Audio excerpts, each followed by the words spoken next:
Welcome to the Real Film Nerds Podcast.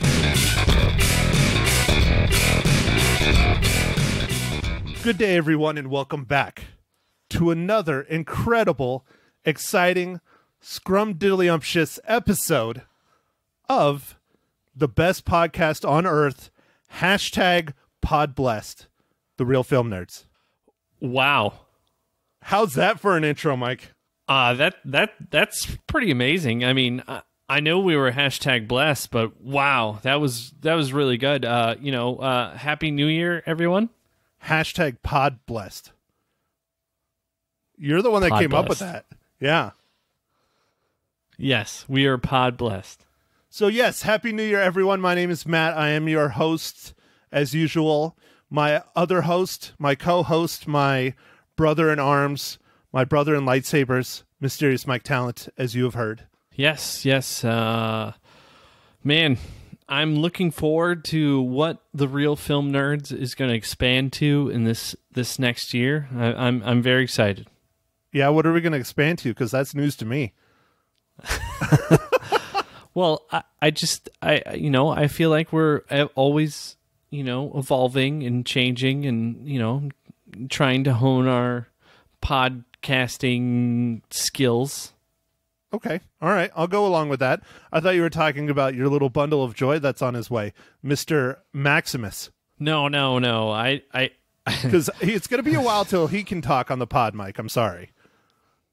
Yes, it's going to be a long while before he can talk on the pod, and I feel like Maximus will maybe cause some issues, but we'll work around it, Matt.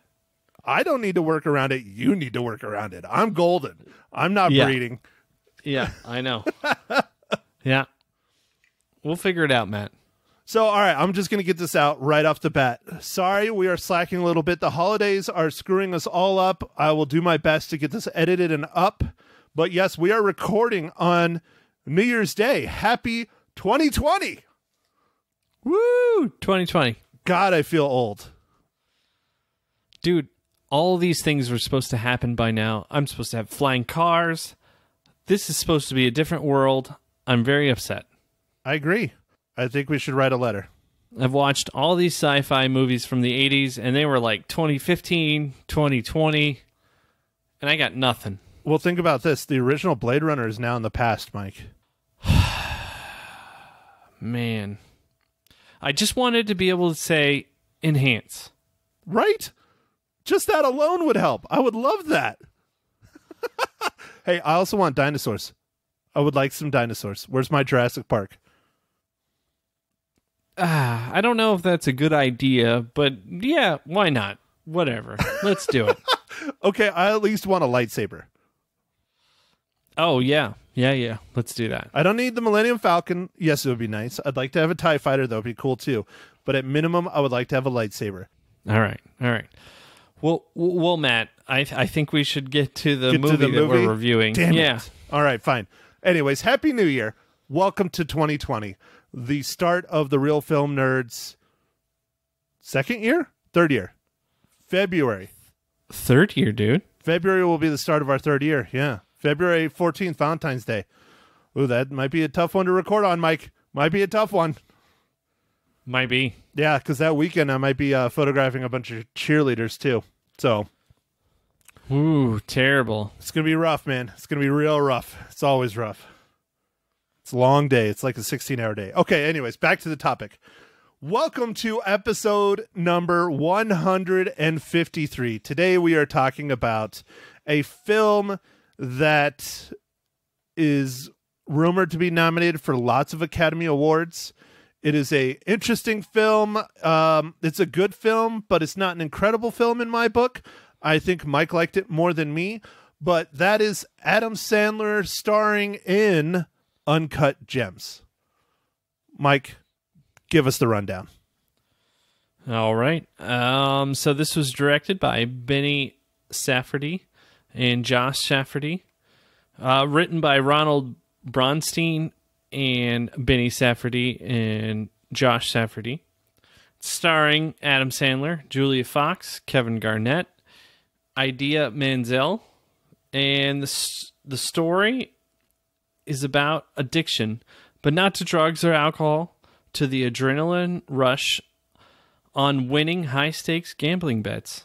A roller coaster movie for the highs and the lows. Wow, dude, that is totally not what I thought, but all right. Nice. I like it, Mike. That's a good descriptor. I wouldn't even put it at that, but yeah, that's definitely what is going on.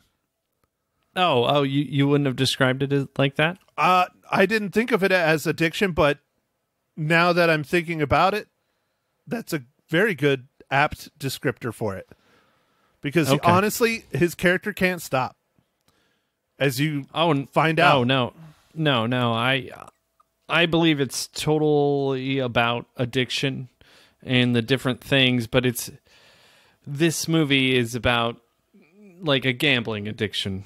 Wow, holy crap. I want to change my reels already just with that unveiling, and you're opening my mind, Mike. But I'm not going to, because I already announced it on Lisa Live and Local on Magic 99.1 almost a week ago. So I'm not going to change it. I'm going to stick to it. Okay, all right. Dude, just stick to your guns, man. And it's fine. Don't forget, hang out to the end after our theme song where I add the radio interview into the end of our podcast. It's always good. It's always fun. Yeah, definitely. Hang out. All right, Mike, first impressions. Let's go. So I like this kind of in-your-face type film technique. It seemed more raw and realistic, but it is raw and, a little... It seems rough a little bit in some places. I liked it, though. It is pure, absolute insanity and chaos from start to finish, but it's warranted. I feel that they are paralleling the main character's life with how they're telling the story of his life and how they shot the film and how it's so all over the place. I think they're parallels to each other, and that was on purpose, and I applaud it. I thought it was great. Does it work all the time? No. Sometimes it gets very confusing. Sometimes it just kind of falls flat on its face. But for the most part, I think it was a very bold choice, and I enjoyed it. Yes, it was exactly a bold choice, and I liked it as well. It was a lot different than we usually see, so it was neat to see that kind of portrayed in this movie, and it was a risky, I think, move on the part of the Safdie brothers, but I thought it was neat. It was successful, yeah. I thought it was very unique, and that's what we need more of. And if you notice, not to get too off topic, who's the distribution company for this film, Mike? Oh, I mean, there's a million of them. I paid attention. Who's the big one that we've mentioned on the pod many times before, and I applaud them for taking chances all the time. Oh, A24. It's an A24 film. Yep. It is. And it is an A24 film. Again, I applaud them because they're doing what Sony and Disney and everyone else, Fox, is not doing anymore, and that's taking chances on creative, risque films. And I love it.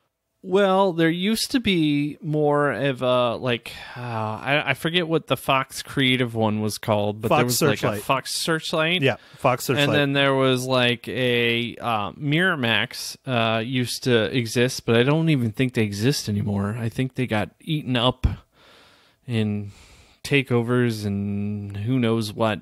They used to do kind of some risky ones because they did Pulp Fiction. And at the time, there's pretty much no one who would have picked up Pulp Fiction. But Miramax is like, yeah, why not? Go for it. Well, and that's one of those things that depresses me about the Disney-Fox merger. One of the first things Disney did after they bought Fox is they basically shut down Fox Searchlight.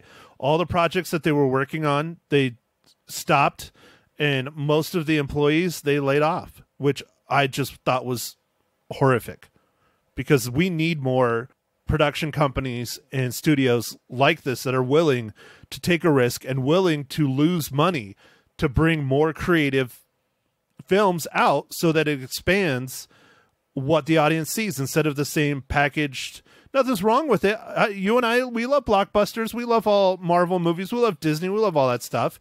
But you need stuff like this film to advance film as an art form and as a medium. Yeah, I definitely appreciate some of the different chances that a lot of filmmakers take in some of these off-studio movies. And I don't know if they will be given a chance if it's only just the big, I mean, it is kind of scary, Matt, because Disney bought Fox, and so we're losing more and more like choice because there's only going to be like one person making the decision for probably like, I don't know, so many movies. Like, it's depressing. Honestly, it's depressing. Not to get too off topic, but it's depressing. I want more stuff like this, and I applaud A24. That's why if an A24 movie comes out in the theater, even if it's garbage, I still want to go and support them so that they will continue backing films like this. I mean, not to, again, I don't want to continue off topic so much, but Amazon is another one. Amazon has been doing films that little off the radar, off the books, but they're putting money into them. Yeah, Amazon has done some really interesting films. I will agree. You Were Never Really Here with Joaquin Phoenix. Loved it. Was awesome. And that was an Amazon-produced movie. And, they have several other ones that have come out. And, wow. I think that's what we need. Just. I mean, it costs millions of dollars to do some of these movies, and even if it's a kind of a low budget, which is weird. I know it sounds weird. It costs millions of dollars to do a low budget movie. Yeah, it does. Well, another one that we reviewed that you liked from Amazon was that one about the rainforest. I'm forgetting the name of it. Starring Charlie Hunnam. Oh, yeah, no, yes, I'm forgetting the name of that, too. I'm spacing on the name, but yeah, that was another one that cost, God knows how much that cost, and it was a smaller film. I think it was released in the theaters for a while, but Amazon stepped up and did it. Yeah, it was in the theaters for a little bit, yeah. No, it's amazing, with Amazon, and we've already talked about this multiple times, but we cannot explain how much we love Miss Maisel. Oh my gosh. The Marvelous Miss Maisel. So good. Is so good that it's almost the design, the set design on that show is just insane. And then the characters, the scripts, it's so good. So if you haven't seen that show, watch that show. I know we review movies, but that is a show that you should watch. All right, not to keep on shows, but Mike, you need to go watch Watchmen. Okay. It's on HBO. I need to watch Watchmen. Yes. It is seriously one of the best TV shows of the past 10 years. Yes, I know you have not read the graphic novel that accompanies it, but you have watched the Zack Snyder film, and that will help you understanding Watchmen. But that show is literally one of the best shows of the last 10 years. It's incredible. All right. Let's get back on structure. All right. Mike, what's back next in structure? What's next? We talked about our first impressions. Are we talking about characters? Are we talking about sets? We're doing overall cinematography of the film, or are we just gonna... Yeah. No. What did you think about the sets and the cinematography in this movie? I loved it. It was dirty. It was gritty. It was realistic. It was very down to earth, and I thought that was great. It was not to, say it's similar in any way, shape, or form, but it's a lot like the new Joker film. Not quite, it's not shot in the 70s, but it's New York, and it's not a pretty side of New York. It's supposed to kind of be, because it's about jewels and diamonds and gambling and all this stuff, but it does not come off that way. It comes off very gritty. Yeah, it seemed more realistic, like his shop, and a lot of this movie takes place in the owner's diamond shop or whatever. Yeah, jewelry store. Yeah, jewelry store, and it was okay, but it was kind of chintzy. Like it wasn't like the nicest place. It was okay, but it just wasn't. It was kind of neat to see that because that was exactly how it should have been. And, Adam Sandler's character was just, I don't know. He was really good. Okay. All right. So what's next, Mike? All right. Well, Matt, I think it's time to ask my question. Yeah, ask your question. Woo! So speaking about gems, Mike, how does Uncut Gems relate to the Marvel Cinematic Universe?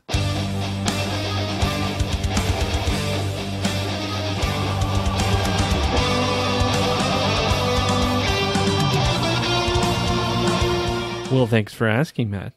So the MCU tie-in for this movie is Scott Bowers was the second unit director on this movie and also on Spider-Man Homecoming. Nice.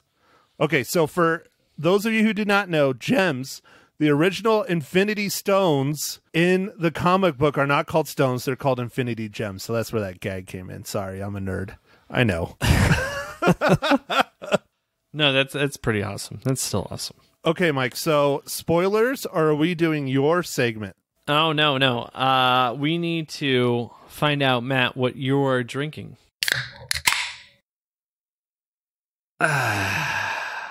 Well, Mike, thanks for asking. I got this beer when I was at Park Plaza Liquor Deli, unofficial sponsor of the Real Film Nerds podcast, just because they have a nice selection of beers and liquor and other things. Nice. This is a blonde ale brewed by Barrio Brewing Company in Tucson, Arizona. Ooh. Now, Barrio Brewing Company, Mike, I don't know if you saw the news about them or not. You are a beer aficionado. Right around when I purchased this beer in December, they did something unprecedented for companies just about anywhere in the U.S. What did they do? They handed the company basically over to their employees. Oh, so now it's employee-owned? Yep. Nice. And that made national headlines. So anyways, I'm drinking their blonde ale, and it is quite delicious, and it has a young, attractive lady wearing a sombrero on the front of it. Very nice. All right, Mike, how's your glass of water? So Maggie got me this new thing, or Maniacal Mags got me this new thing, and it's looks like a whiskey glass. Yeah, it's like I can do this thing. It's called like a whiskey wedge. So it's all like it's half ice, and then you can put in alcohol on the other side. And so I didn't have any whiskey, so I put in some Bacardi. And so nothing's wrong with a little rum. Everybody likes some rum. Yeah. So I've been drinking off that, and it's been pretty nice. Well, all right, Mike, let's do it. Let's get into our spoilers for Uncut Gems, Real Film Nerds, episode 153. Oh, nice. Nice, man. See, I got it written down now. Yeah. Good job, Matt. All right, so I'm just going to get this out of the way. Adam Sandler was amazing. He completely carried this movie. 100% agree. He was, this movie is Adam Sandler, and then there's the other characters. Yeah, Adam Sandler is what makes this movie. Do I think this should be nominated for Movie of the Year? No. Do I think this should be nominated for cinematography and other production value things? Maybe. But if Adam Sandler is not nominated for Best Lead Actor, I'll be disappointed because he really carried this film. He was incredible. Yes, I completely agree. Adam Sandler's the ups and the downs, like I felt the ups and the downs, and that was really important to this movie. And you feel them. You feel them, like he's the highs and the lows, and this movie has quite a bit of highs and lows. It's kind of interesting. I felt like this movie was a very good example of addiction high and lows. And being manic. Because when he's up, he's up and he's living the dream. When he's up, he's up. And then when he's down, he's real down. Like it's like almost like bipolar in a way. Like it's like flipping a switch. You know, the scenes with his shishka, I guess is what you call him, right? His side piece. Yeah.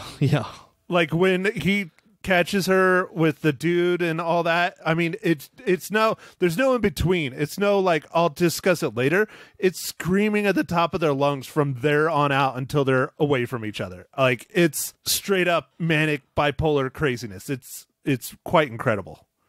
I thought the movie did a really good job of making you feel those moments. Like you were in it. I legitimately was like, whoa. Like I felt the highs and I felt the lows, and I was like, man, this is a crazy fucking movie. It is. It is. It's very wild. And that's why I say, when I allude to earlier, Adam Sandler's character is nuts. His life is crazy. It is all over the place, from his home life with his soon-to-be ex-wife and his kids, to his work life, to Kevin Garnett showing up out of the middle of nowhere, to he gets gems like raw and he's trying to auction it and Kevin Garnett steal. I mean, it's all over the place, and that's how they shot it. And it just parallels each other. And I just thought it was so bold and just fantastic how they did that. Yeah, I was like, wow. And then I don't think we should give this away, but the ending was quite shocking to me, actually, like very shocking. It was shocking and confusing at the same time. Not to get spoilery, but the one I don't quite understand is his brother-in-law's connection to who? I don't know who he's connected to, what Sandler's character did or didn't do. I would have liked a little bit more explanation on that front.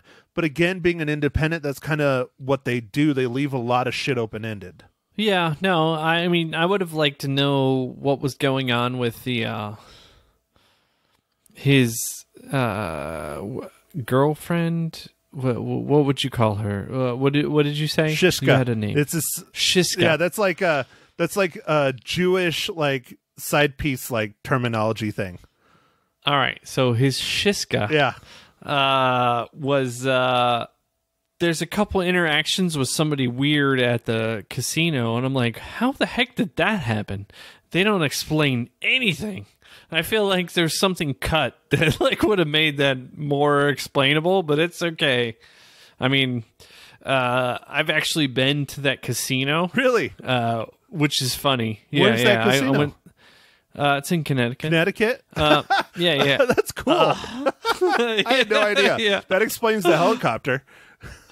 Yeah, no. So I've been to that casino. I went there for a concert. Korn, Seven Dust, and Disturbed were playing. All together? Like, yes, all together. That's it. This podcast is over. I'm out. Are you serious? That's ridiculous, Mike. Yeah, I went and saw them a long time ago in January, and I was up there for work, and I had the weekend off, and I was like, what's coming to the area? And that show came, but Matt, the weather was awful. Like, I risked my life to go to it because the snow and the ice were awful. But I was like, I'm going. Dude, worth it. Totally worth it. So I went. I actually got signatures from Seven Dust. Like, nice. It was awesome. That's yeah, awesome. Like it was fun, dude. It was really fun. But I still have that. I still have that drumstick from that show in Tucson when we were in high school. Awesome. Hell yeah. Awesome. But so anyway, so I've actually been to the Mohegan Sun. So it's a very pretty, nice casino. But it's in Connecticut. Interesting. Okay, so what else are we going to spoil here, Mike? I don't know, man. Okay, here you go. I got this. How about Kevin Garnett? I thought he did a really, really good job as himself. Yeah, no, I thought Kevin Garnett did a great job. He's not in the movie a lot, but I think he did exactly what he needed to for his different stuff. The parts that he's in there and the thing he wants and he's lusting after, you feel it. You really do. Like, he truly believes in these gems, and they're changing his game and they're changing his life. Okay. Yeah, I get that. And it's interesting how Sandler's character, like, literally plays into that and makes the bet of his life. Oh God, his oh man, watching it was almost cringy. Like, it's like, dude, you have people outside the door that are gonna do things not nice to you, but you're still going to place these pretty much ridiculous bets. Yeah. Oh yeah. Like it was like. It was really intense, like the very last part of it, and I don't want to give away too much, but the very last part was super intense, and I was like, holy crap. And then when everything happens through it, I was like, whoa! Like, it was just, I don't know. It was shocking. The third act. Yeah. The third act was crazy. So the ending part in Sandler's character's jewelry store is extremely intense. It's kind of long and drawn out. It's the that third act you're talking about, and I think it was a very smart choice and difficult choice to spend so much time of the film in that one location, but it increases the intensity of what's going on that I'm not going to spoil at that location. Make sense, Mike? Yes. I know we're in the spoiler section, but we don't want to give away the entire movie, and it was extremely intense, this scene, and I agree with Matt on this one. I know we agree too much, but man, it was intense. Dude, to say the least, it was crazy. I mean, it was, they're sitting there doing something, watching something, and the intensity is palpable. I mean, you can feel it, you can taste it as you're sitting there in the theater. It's mesmerizing. I don't know how else to describe it without spoiling it. Yeah. And that's good, man. I know we're in the spoiler section, but there's some things that we feel that we shouldn't spoil completely because, we want you to see some of these movies, and I feel like this is one of those ones we want you to see. Well, yeah, if we tell you how it ends, it ruins the whole thing, like a lot of independents, because that's just how they do them. That's how they're told. That's how these stories are told. That's how they're shot, things like that. So, all right. Mike, should we do it? Should you give me your rating for Uncut Gems? Yes, I think I should give you my rating for Uncut Gems. Okay, Mike, how many reels are you going to give Adam Sandler's gritty crime, jewelry, caustic addiction film? All right, I'm going to give 4 out of 5 reels on this one. I really like this movie. Wow, Mike, I think I am becoming cynical in my old age. What did you give it, man? No way. Did you give lower than me? No way. Yes, sir. I give it 3.5 reels. Wow. All right. Well, people, we do not consult at all on these reels, in case anyone ever wonders. We never talk about what we're going to rate the movie until we do it live. Like when we're recording, live when we're recording. We don't talk about it. Yeah, Mike doesn't even listen to the radio broadcast I do just for that reason. Right, Mike? Yeah, that's it. Okay, all right. So, Uncut Gems. I have to say, this is not one you need to race out and see in the theaters. If you go and see it in the theaters, you're not going to be disappointed. I think this is one that you can watch it at home and you'll be just as fine and it'll be just as impactful. So, unless you really want to see it in the theaters, and if you're into Academy Awards and award season and gritty films and there's nothing else to watch and you've seen Star Wars a couple times already, this is well worth a watch, but it's not a must-see in the theaters. Yeah, once again, I'm agreeing with Matt. I if there's not much going on, you can go watch it in the theaters. It's a good movie. It is a great movie. I think it's better in the theater. But if you've got family in town and you've already seen Star Wars twice or 4 times, Hey, are you trying to say something, Mike? No, I'm just saying. Okay, you should see Star Wars about 4 times, right? Yeah, I've seen it 4 times. The average person should see it about 4 times. So minimum. Until you see Star Wars 4 times, do not watch Uncut Gems.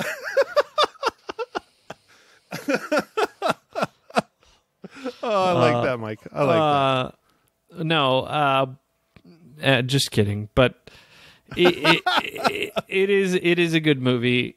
If you liked other Adam Sandler kind of serious movies, Rain on Me, Happy Gilmore. No, not Happy Gilmore. Punch Drunk Love.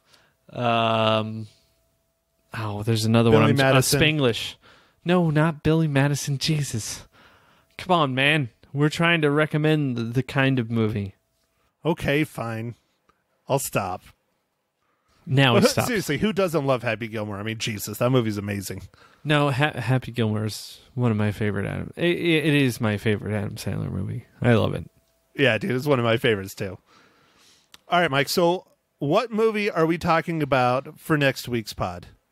This we've been debating this. We're debating a couple movies here and there. We might do a Netflix movie. The new Yeah. We definitely are. Oh, okay. We definitely are doing a new Netflix movie. The Michael Bay latest movie, Six Underground.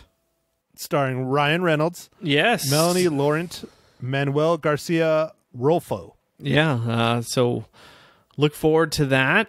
And then, as a bonus, we might do another Netflix movie, but I'm going to hold back because Matt's giving me he's giving me a side eye. That was me burping. I was trying not to burp into the microphone. Okay. Matt was giving me the side eye. I thought. No, you tell him. If we get around to it, I don't know much about this film. I know it's on Netflix. It's called Two Popes, but Mike is saying it's getting award season rumors flying around it. So that's definitely sounds like it should be worth watching. Yeah, I think, Matt, this might be like a lot like last year. Remember we watched that other Roma? movie? Yeah, Roma. I think this might be a lot like Roma. Interesting. I wasn't a super huge fan of Roma. It was a beautiful film. It was well shot. It was different. It was very unique. I don't know if it deserved all the awards it got, but it got them. So that helped Netflix. It was good, but there were some techniques and stuff that I felt were overused and stuff, and which we talked about in our review of it. But anyway, it was a good movie. There were certain parts in it kind of lagged sometimes in the story, and so I'm hoping that Two Popes is a little bit more flowing, but you never know. Well, it's not done by the same director, is it? Oh, I haven't looked, honestly. But I know Six Underground, since I've already seen it, Matt, you're in for a treat. That's all I'm going to say. Dude, you know how I like my Michael Bay, man. How does it compare to The Rock? It has certain elements of The Rock, for sure. Okay, so for those of you who are still with us and curious, we recorded Roma was a tributary, episode number 83 from January 29th, 2019. Good job, Matt. So there you go. All right, Mike. Well, next week, Six Underground and possibly Two Popes.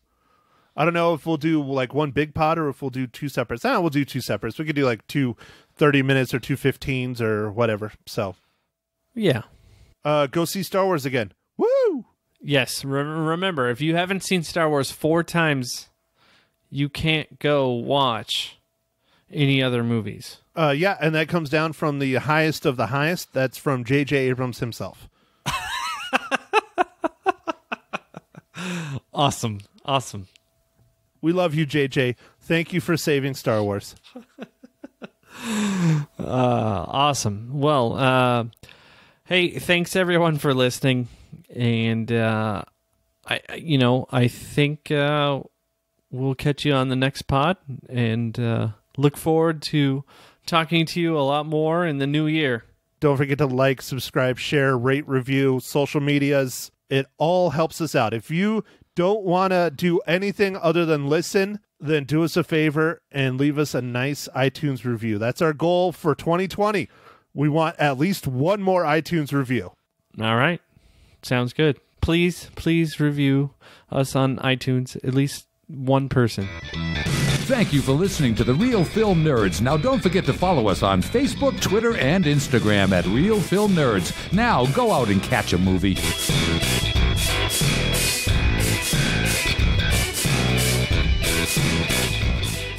Joining me in studio now on Magic 99.1, I have Matt Hinshaw from the Real Film Nerds podcast. Good morning, Merry Christmas, Happy New Year, all that good stuff. Same to you, Lisa. Thank you. Thank you very much. And I have to applaud you. Didn't look at my card that time. I didn't. I have memorized the name of your podcast. Sweet. It's only taken a little bit. Okay, so you saw a movie over the holiday break? The I weekend? saw at least one. Yeah. Because it's been a while since I've been in here, since Star Wars. Right, since Star Wars. And you saw that only 2 times, right? Or did you see it Oh, more? no, I am up to 4. I saw it again last night. Yeah. All right, I'm up to 4. I don't know if I'm going to go too much more because there's a lot of other films I would like to see that are coming out in January. Perfect. But up to 4 is my count now. All right, very good. And you're in this morning to tell us about Uncut Gems. Tell us, what'd you think? I understand now why that it's being so much rumors about Oscar nominations. Oh. It is a very interesting, good, chaotic film. I don't want to ruin any of it, but for those of you who have seen probably the trailers, it's Adam Sandler's. It's not his film. He didn't direct and write it, and that's probably why it's really good. But he does an incredible job. If he doesn't get a nod for a Oscar, I will be disappointed. Now, is it a comedy? What's it No, about? it is a gritty character study on IMDb and all those other aggregates. They're calling it a crime drama. Okay. Definitely a drama. I kind of see the crime in it, but I feel it's more of a character study on Adam Sandler's character in the film. Okay. And his daily life. And it's just madness. How weird that he's doing something other than a comedy. Yeah, well, he's done a couple in the past, but it's been a long time. Okay. It's been probably over 10 years since he's done something like this. It's not a comedy. But you say he's amazing in it. I think he did really well. Wow, yes. that's cool. Yeah, he's the shining star in the whole film. The script is good. The cinematography is really, really good, really good. But it's very chaotic. It's really all over the place. And I think the directors chose to do that on purpose because it mirrors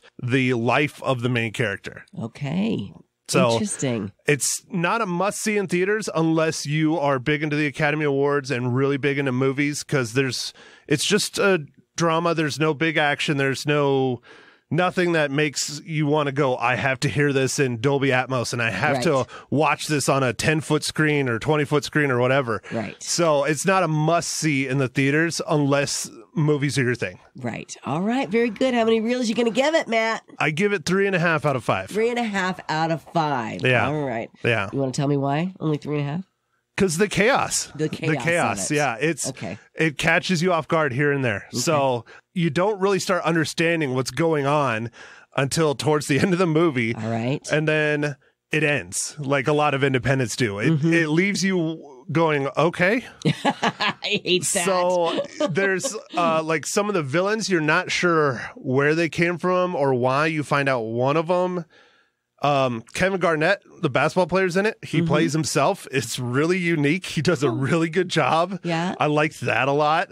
But it's, other than Adam Sandler, it's, it's okay. It's just okay. Yeah, it's okay. It's good. I liked it a lot, but it's not. I'm intrigued. Overall, it's not like I have to go see this. Well, I say if you are a movie person, you need to go see it because you'll like it. All but right. for our general audience, I say, nah.